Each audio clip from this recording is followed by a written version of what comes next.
What's good, ladies and gentlemen? Welcome to another SK Wealth Academy podcast number 124. Financial news of the horrific and parasitic for the week of August 4th to August 8th, volume number 4. So let's start off with US President Trump's indicated ban coming in 45 days of two Chinese social media apps: WeChat, which is a texting system, and TikTok, which I've never seen. TikTok, I know what TikTok is, but I think it's a social media app used just by kids, I believe, and it's like a short video. Maybe it's like Vines or something like that. But in any event, I know it's super popular, and a lot of people in the West are saying, "Oh yeah, good for President Trump, rah rah," because I don't want the Chinese spying on me.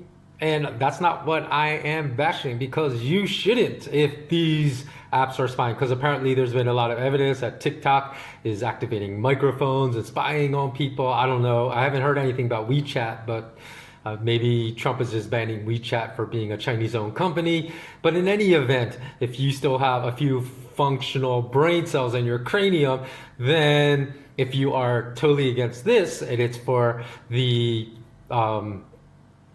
stance of not wanting to be spied upon by anyone, then you shouldn't be using Google, Facebook, Instagram, Twitter, Skype, WhatsApp either, because WhatsApp spies, like all those social media apps I just named, spy on you. But WhatsApp is one of the biggest offenders, and I had proof of that because at one point I owned a phone called OnePlus, and I think actually that was a Chinese manufactured phone.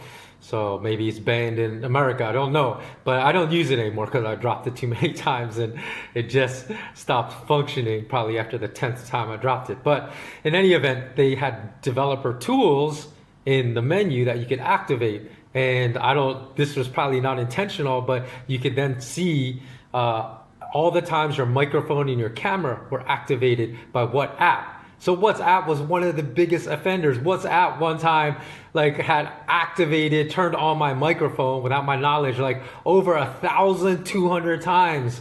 And it had activated my camera something like another a few hundred times. So you just don't want to be spied upon. You need to go back either to that old school Nokia phone or just have that as a backup burner phone. And then don't take because basically everyone that owns a smartphone, your smartphone is a spying device. It's just a matter if you have, people say, I don't want a foreigner spying on me. Fine. You'll have America spying on you, because both political parties that rule those nations are just as equally as corrupt. If you're delusional if you think that just because China is so-called communist, and they're really not. If for anyone that has visited China, you know that it's like a mesh of the capitalism and communism. It's not like the old back in the day, I will break you, Ivan Drago in the Rocky films, Cold War Russia kind of communism. That's not even the Communist Party of China today.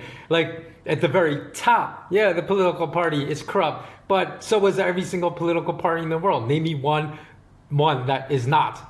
So whether it's Democrats or Republicans in the US, as I've stated in the past, John F. Kennedy was probably the last president of the United States that I would have wanted to vote for, although I wasn't even born yet. And his brother Bobby was probably even a person of higher ethics and character than his older brother Jack. And that's why both were murdered by likely the same generational families that still are in control in America today. And I'm so sick and tired of people that have this fierce loyalty, not across color lines, not across morality. Not across morality, but just strictly loyal to color lines.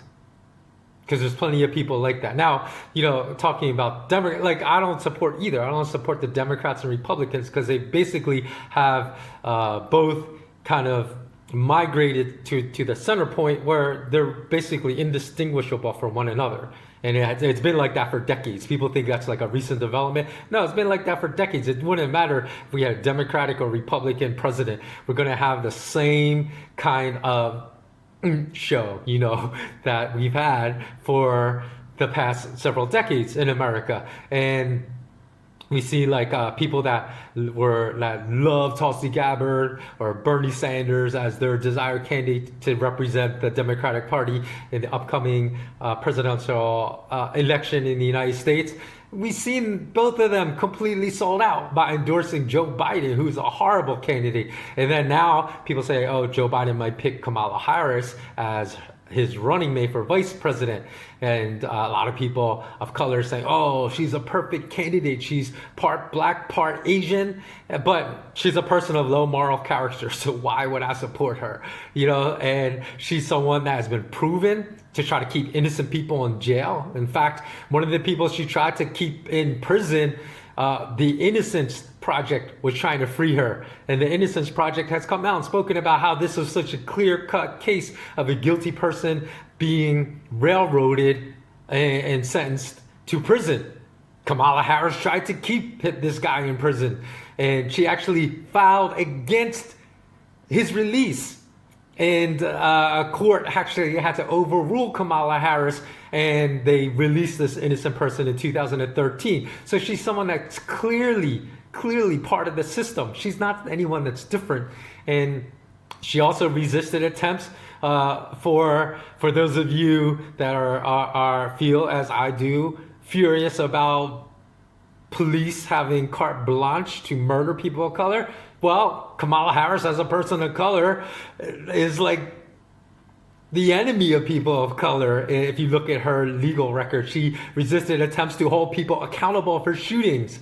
There's a bill that would have required the Attorney General's office to investigate killings by police, to create standards for police-worn body cameras. Kamala Harris argued against that. So I'm convinced there are people out there that, I know Kamala Harris tries to present herself as a progressive person that's arguing for reform in the justice system, but trust me, if you go study her legal record when she was a practicing attorney, Kim Kardashian has a better record on that side. Meek Mill has a better record than Kamala Harris in that regard. So just because she's trying to paint herself as some kind of progressive does not mean that she is. And as I said, I'm convinced that there are people out there that are black, Asian, and Latino that are so blinded by loyalty to color that instead of being colorblind, right, that they would support a black, Asian, or Latino person running for high political office, even were they a convicted pedophile.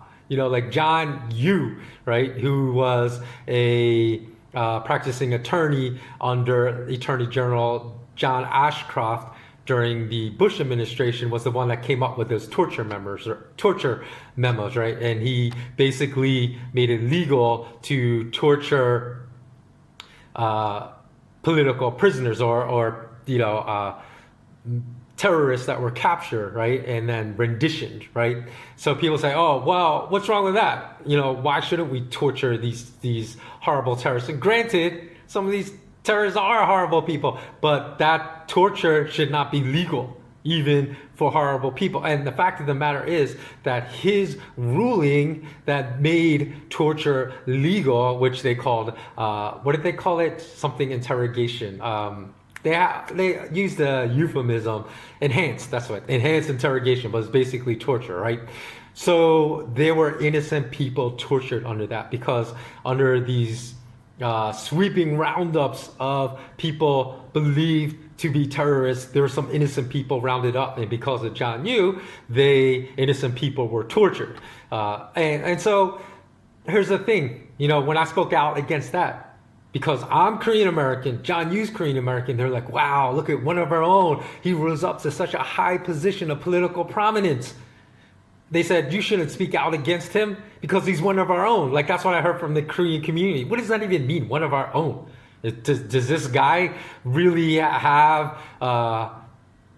himself to a high level of courage and honor and integrity? Yeah, that would be someone that's one of my own, but this guy doesn't. That guy was like a scumbag for what he did. So why would people say, oh, well, you're going to lose members of the Korean community. Good.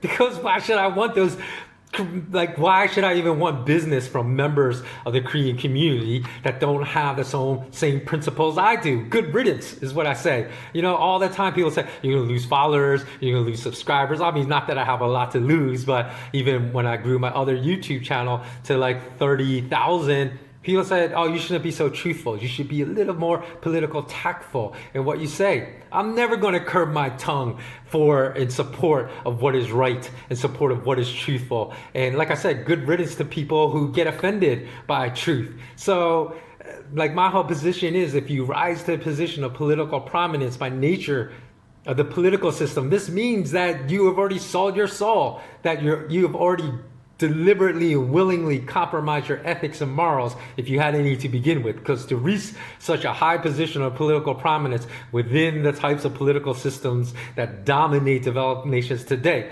you unquestionably have compromised your ethics and morals. Like I said, if you had any, maybe you didn't have any to begin with, so you don't have any to compromise. But you can't be a person of strong moral character and moral fiber and get to positions and rise up to positions of political prominence. So, you know, I'm someone with a very small YouTube following, like a very small zero hedge following, and I'm already getting shadow banned left and right by Twitter, Instagram, YouTube. So just think about it. If you're in the political game, if you're telling the truth, like there's no way you can climb that ladder. So let's move on. Now, British Prime Minister Boris Johnson is set to overhaul the United Kingdom's treason laws. Now, this is being described as one of the biggest overhauls on the laws of treason in the United Kingdom since 1695. Since 1695. So what is it, like to 2000, that's 300 years. So it's like 325 years, the biggest overhaul in that law. So why is it being done? Well, Boris Johnson claims that I'm doing this because of the threat posed by Russia and China. Again, like I said, if President Trump, for you Trump lovers out there that really believe that he's protecting American people from spying by banning TikTok and WeChat, he would necessarily have to ban Google, ban WhatsApp, ban Twitter, ban all these other apps that spy on Americans too. And if he doesn't do that, then he's being two-faced and hypocritical. So in the UK, same thing. They say that the overhaul of the Treason Act will be for tracking foreign agents and influencers, as well as a rewriting of the Official Secrets Act. So what makes that so dangerous, right, is because it says for tracking foreign agents and influencers. So that could be anyone. That could be anyone of that was not born on British soil or soil of the United Kingdom, that they could just label, hey, you're a social media influencer, so we're going to start spying on you, and justify all their spying. So, you know, in a morality tale for the 21st century, I would recommend go watching this movie called Official Secrets with Keira Knightley, because it basically recounted. I know like probably 10 people in the whole world saw that movie, because anytime you get a movie that's spilling the secrets about intelligence agencies, really nations try to blackball, censor those types of movies. So it told the story of British intelligence whistleblower Catherine Gunn, who leaked a top secret National Security Advisor memo. Yes, this was of the U.S. intelligence agency that exposed a joint United States, United Kingdom illegal spying operation against, get this, you know who they're spying on? Not that I have I have a problem with spying, but I mean the entity they're spying on. I don't have a problem. The United Nations Security Council, because that's another whole entity that should be completely disbanded. But they were spying on members. You know why they were spying? To get dirt on them, to blackmail undecided members into voting for war against Iraq. Because a lot of people, that's a long time ago in 2003, they weren't getting the cooperation of the United Nations to support a U.S. declaration of war against Iraq. So they tried to spy and get dirt on the United Nations members to blackmail them into voting for it. But even though they didn't even get the necessary amount of votes for approval to go to war. It didn't matter because Bush just ignored it and declared war anyways. But the whole point is that they went after Catherine Gunn for exposing criminal acts. Again, this is how the justice system works. They go against the person's exposing criminal behavior and illegal behavior, not against the people committing it. So again, I'm really wary, and I feel bad for any foreigners that live in the UK now, because I believe Boris Johnson is going to use this Espionage Act not really to go against people that are posing a real security threat to the United Kingdom, but to clamp down on anybody living in the UK that disputes the government narratives and what their message is. Oh, you're trying to influence people. You're committing treason against our country by spreading disinformation, when we know a lot of people that tell the truth are labeled as spreading disinformation by government officials. So that should be super, super concerning to everyone, because I believe we're going to start seeing more and more of the same revisions to these so-called treason acts, espionage acts all around the world, not just by Boris Johnson in the UK. And again, we see the Espionage Act was also revised in Hong Kong, right? So, and by the way, before I move on, they said the revision of the Espionage Act in the UK will start a database. They're going to create a database of foreign agents of influence, which basically means they're going to keep a database of people to spy on without their knowledge. So let's move on. So Hong Kong police made their first major arrest under their new national security law, detaining 4 people last month who were 3 males and 1 female, very young, just kids, age 16 to 21. And they said that because that these kids had made comments on social media that urged independence for Hong Kong, that they were arrested under this National Security Act. Now I know people are saying, oh, that's horrible. And it is. That's horrible, right? Because all of you know that I don't really think that the Western interference in Hong Kong is about supporting higher levels of freedom in Hong Kong. It's more economic driven, because Hong Kong is a key port for China for their economic future. So that's why they're trying to cause a lot of chaos, to cause instability in the economic future of China. It has nothing to do with democracy, right? But I believe that the kids are really, that's what they want. So that's a bad thing, right? But if you're going to condemn Hong Kong's new national security law, and you should, then you should condemn Boris Johnson too. That's what I'm saying. There's so much hypocrisy when nations do the exact same thing. Oh, if our so-called enemy does it, or people that believe these nations are our enemy, because they really shouldn't be. Because one other thing I want to say about the Communist Party in China, right? Like people say that, everyone that of the Communist Party is evil.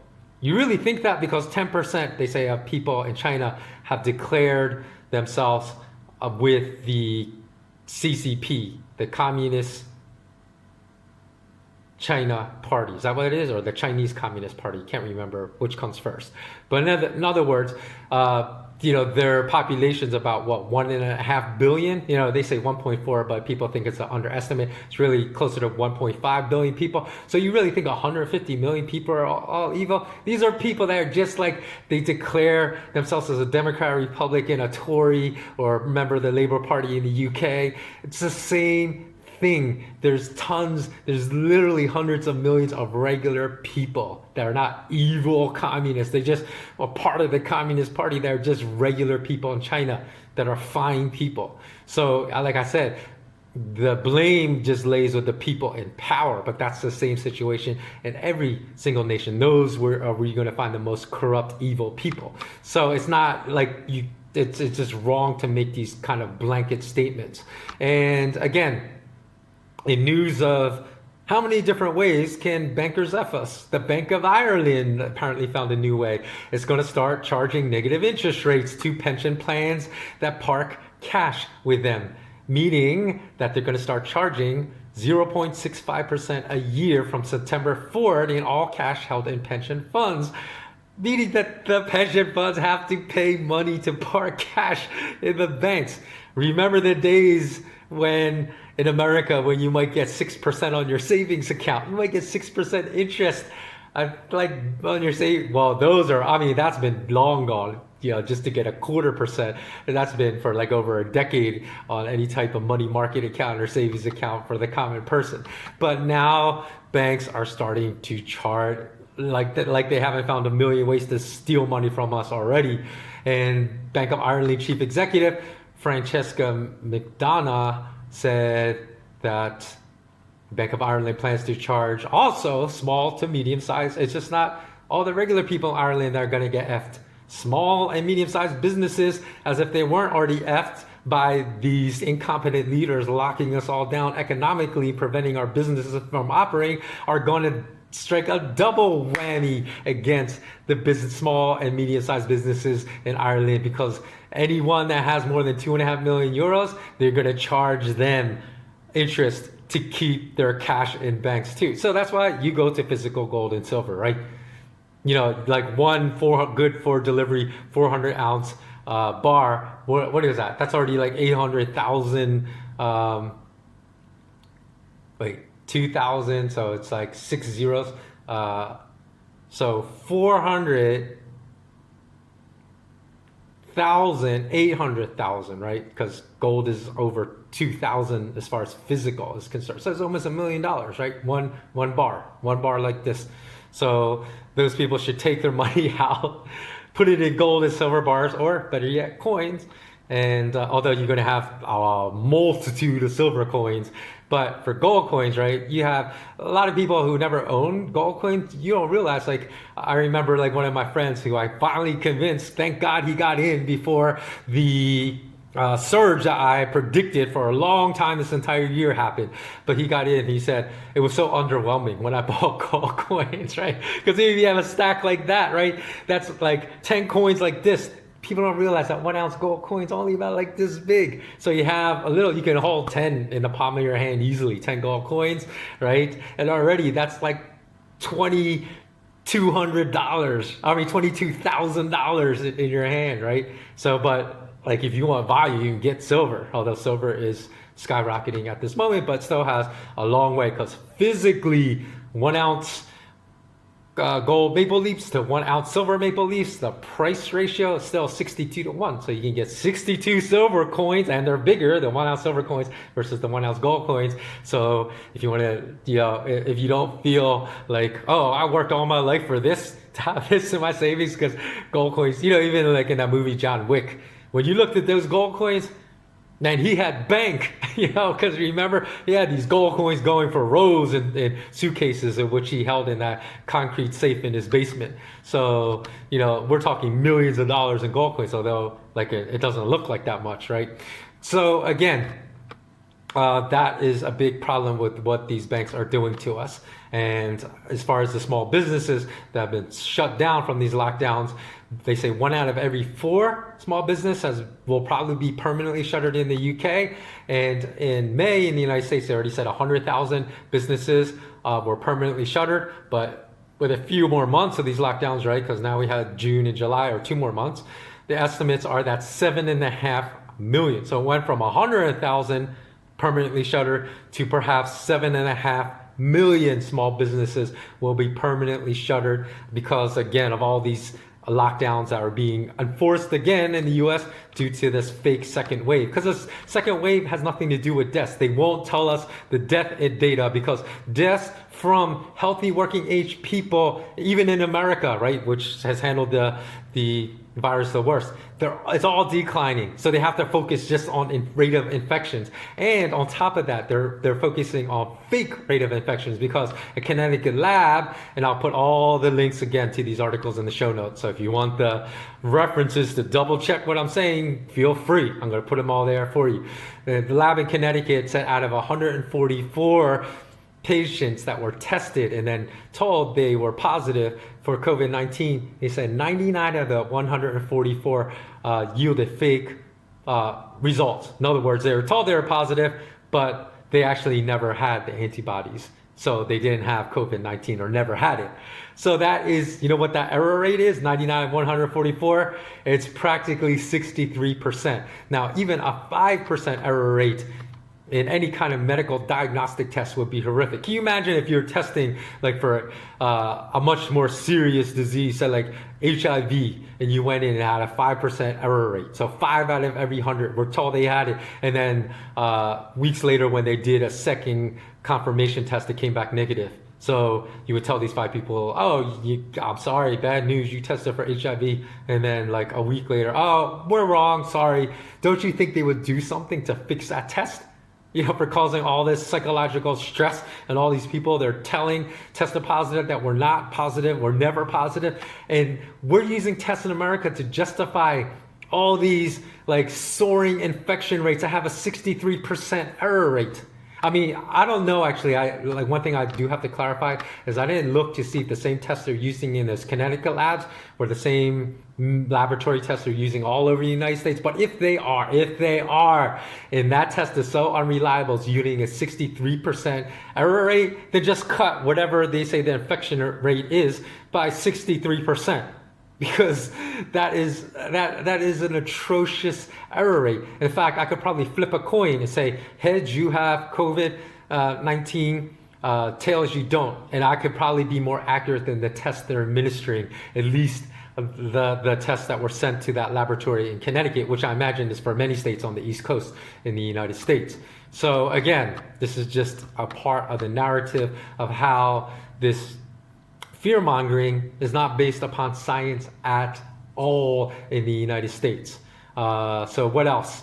Okay, so the permanent closure rate in the UK and the US is estimated 1 out of every 4 small businesses. And apply this rate to India, where the lockdown measures were even more severe than in the US.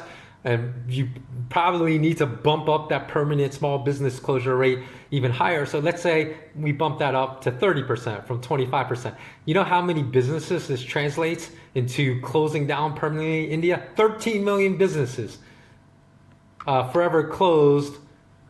Oh, can I actually be right? Yeah, 13 million, because in America I said that would translate into 7.5 million. In India, 13 million small businesses.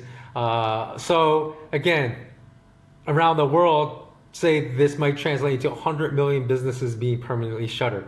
So what is causing more damage, the economic lockdowns that are unnecessary or the virus itself? I can't believe how many people out there can't understand what is really going on with these economic lockdowns. And not only that, how many people are going hungry in America? Well, the LA Times reported that out of 249 million people that responded to a conducted survey asking if you had enough to eat, they said 24 million.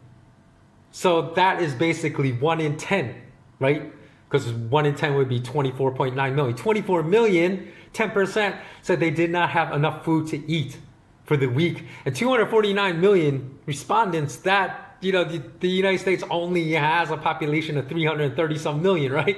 So that's almost canvassing the entire US population. If 10% say they don't have enough food to eat because of economic lockdowns, again, you have to say there's something much more sinister and evil going on with these world leaders than trying to protect our health. You know, that's what the cover they're using. Oh, we're protecting your safety, we're saving lives. No, they're not. They're killing more people than they're saving, obviously. And then again, as I mentioned in a previous one of these financial weekly news roundups, the United Nations estimates that by year end, these lockdowns are going to cause 260 million people to be on the verge of starvation. Okay, so let's move on. What else? Oh, as far as the number of states in America that have falsified and now admitted to falsifying their COVID-19 death statistics, we can add Texas to that category, because Texas said they incorrectly categorized 225 infections as COVID deaths, although there was no mention of COVID-19 on the death certificate. So this means somebody is encouraging them just to mark every single death as a COVID death. I mean, why would they, if there's no mention of them testing positive ever for COVID-19 on their death certificate. Why? How could they even be erroneously entered into a database as a COVID-19 death? Just think about it. Okay, you're compiling the data. There's no mention that these people had COVID-19 that died. Oh, what did they die from? COVID-19. How does that make any sense? And of course, in every case thus far, and I imagine there are likely dozens of states, not just those 4 states that have been named in America, where they are incorrectly categorizing non-COVID deaths as COVID deaths.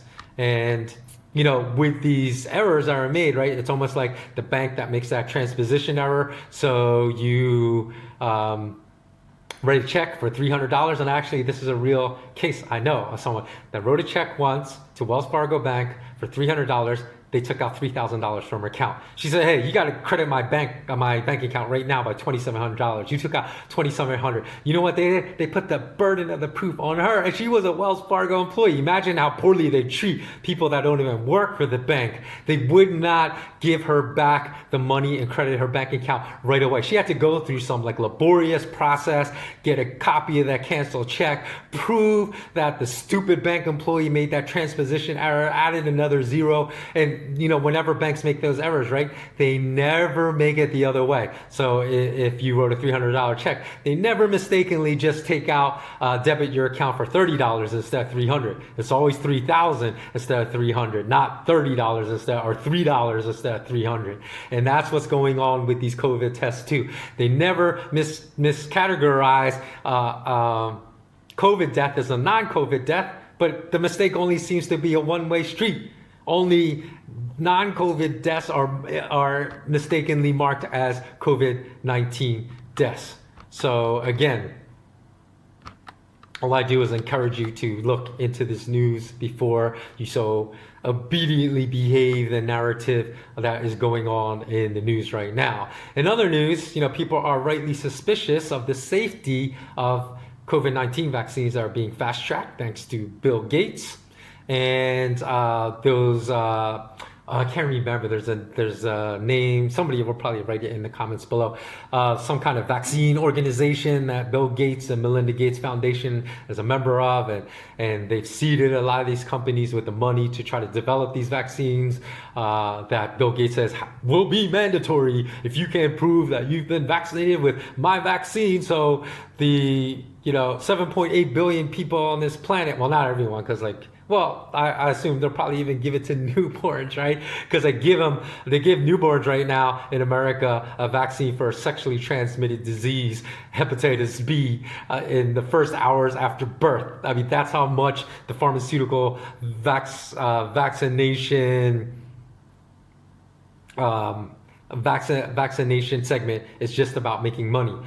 Because that's entirely unnecessary to do that. Why give a kid at birth a newborn hepatitis B vaccine? Makes zero sense. And I know I don't want to get into it, but if you really argue it from scientific basis, there is no reason to do that. The people will say there is. So again, there are people that are say, hey, you can't fast forward a vaccine, and it has to undergo phase 1, phase 2 clinical trials, the proper processes before it's released, make sure it's safe. I'm sure Bill Gates will go test it on poor African children to see if it's safe, because all these vaccines, to see if it's going to kill anyone or if anyone's going to have anaphylactic shock and die, they always test, the pharmaceutical companies always test it in poor countries. In fact, I was just thinking, there's another movie I watched with Rachel Weisz, and was it The Constant Gardener? Go watch that, because that was actually written by John le Carre, which is a pen name for a former MI6 agent who discovered that in Africa, a lot of big name pharmaceutical companies, global pharmaceutical companies, were testing their medications, doing these phase 1 clinical trials on poor Africans, administering these drugs, not even letting them be aware of what they were doing, and that there's mass graves from all the deaths that resulted from these repugnant big pharma companies doing that. So again, the fact that it's in the news now that all these pharmaceutical companies are going to be free from any liability from anyone that may die or receive serious injury, paralysis, whatever, from a really from a vaccine that didn't go through the proper vetting process. That's nothing new. I mean, people are reporting that saying, oh, look, they're not going to be liable. That has been the case since 1982. I'm sorry. It goes back even further. Because in 1982, the pharmaceutical industry in the US threatened to stop producing vaccines for children unless they said they could get a product liability shield. And US Congress, most congressmen and women being the spineless cowards they were, they basically bowed down to the big pharma. They gave in their wishes, and the National Childhood Vaccine Injury Act of 1986 said, hey, no matter how much your vaccines may cripple someone, you have no financial liability, so you're free and clear. And again, for all those that argue, I'm not saying that vaccine, I'm not an anti-vaxxer, like in the fact that I don't think vaccines prevent disease. I believe they do. But I don't believe Big Pharma should be liable from any type of lawsuit, because that's what actually contributes to these persistent cases, right? I know it's only a small fraction, but think about that. If it's your child, you want to say, oh, I don't care, it's only a small fraction. If your entire child's life was ruined by like age 3 because of some bad reaction to a vaccine, you would care. And you know what? Pharmaceutical companies would make sure their products were safer if you're able to sue them. But because you can't, that's why there's not been a market increase in the safety of vaccines since that law was passed in 1986. So since then, 2 out of every 3 lawsuits filed against Big Pharma, specifically because of that legislation, has been thrown out, even when a clear link between the administration of the vaccine and some kind of adverse reaction that permanently ruined the patient's quality of life for the rest of his or her life could be proven. They're still thrown out because of that liability shield given to Big Pharma.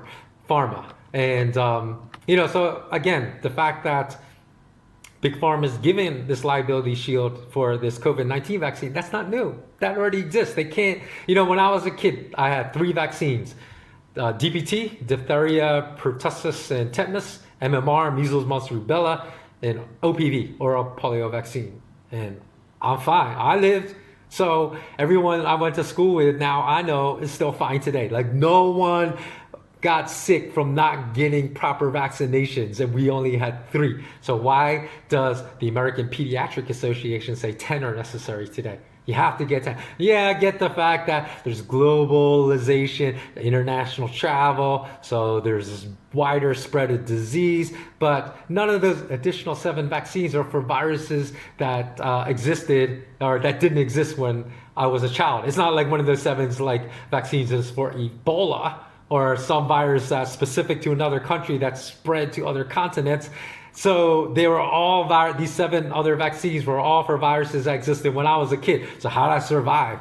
If I'm supposed to, it's mandatory, I must get these, or my kid can't go to school, or your kid can't go to school if they don't have all these 10 vaccines. So again, when I argue that, oh, it's for profit, people are like, oh, you don't know what you're talking about, blah, blah, blah, blah, blah. So how is it science that all these extra vaccines recommended by Big Pharma and doctors, people said, oh, you're not a doctor, but all these doctors say all these 10 vaccines are necessary for kids in America now. Could it be these doctors actually sold their souls to Big Pharma to push these unnecessary extra vaccinations for the sake of profiteering? There's war profiteering. You've all heard that, right? Certain companies push for war because then they make billions of dollars of profits off of the deaths of hundreds of thousands of millions of innocent civilians.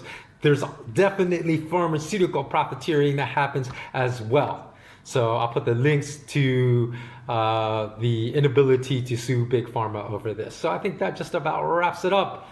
Every week I come up with about a half hour of news stories for you. I hope you found this enlightening. I hope you share these stories with other people if any of this is new news to you. I know a lot of my audience, my very small audience, is very up to date on independent news. So maybe none of this is new, but I hope at least some of it is, because even if it doesn't apply to the nation in which you live, these are all kind of these totalitarian, draconian measures meant to control us that are going to spread to all nations around the world unless we stand up and act. So we can't just be positive and speak positively, resist. We have to take action to stop this now too, because we're at the crossroads, man, where if we don't if we don't rise up as a force, and think about it, there's 7.8 billion of us against like maybe 3,000 horrible people in this world. If we can't defeat them, that is really sorry. That's really sorry, because as a martial artist, right, if you had 10 against 1, and even if you had the most highly skilled martial artist in the world, if 10 people can't beat up one person, those 10 people have to be like quadriplegics if you can't beat up one person, one highly skilled martial artist. So if 7.8 billion of us can't defeat like 3,000 people because we're all too cowardly to actually act, not just to talk, but to act, right? And hold our neighbors, our friends, our family accountable for acting and resisting, then what does that say about the future of humanity? Just think about that. Okay, thanks so much for watching. Always remain intensely curious. Until next time, take care.